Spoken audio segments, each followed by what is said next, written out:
මල්ලි good afternoon මේ වාගේ ගෑස්කට් ගිල්ල තිබෙන නිසා හෙඩ් එක එළියට අරගත්තා මේ හෙඩ් එක කියන්නේ වාගේ එන්ජින් බ්ලොක් එක එළියට ගන්න වෙනවා මේකේ වාට දීලා තියෙන්නේ මේ බ්ලොක් එක අලවලා ඒ කියන්නේ බ්ලොක් එකේ ක්‍රැක් එකක් තියෙනවා මේ සිලිකොනුයි අර මොනවාද තමයි කියන්නේ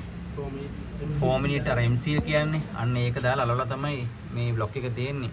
මේක ගෑස්කට් දාලා වඩන්නේ මේක හදන්න නැතුව මොකද මේකේ ප්‍රෙෂර් එක කොහොමද ලීක් වෙනවද පේනවනේ මේ වතුර ලීක් වෙලා තියෙනවා ඉතින් මේ ගෑස්කට් කොච්චර දැම්මත් වැඩක් නැහැ මේක ලීක් ඔයාලා මං ඊයේ මගේ ළඟ වීඩියෝ එකක් නැහැ ඔයාලට එවන්න මං ඔයාලට ඊයේ පෙන්නුවේ මේකේ ලොකු සද්දයක් එනවා කියලා අනිත් එක තමයි එහෙම වෙන්න හේතුව මේක මේ අලුතෙන්ම දාලා තියෙන වෝටර් ෆෑන් එකක්. ඒ කියන්නේ මේක හීට් වෙලා මොකක් හරි ප්‍රශ්නයක් වුණාට පස්සේ තමයි ගොඩ වේදකමක් කරලා ඔයාලට මේක විකුණලා තියෙන්නේ.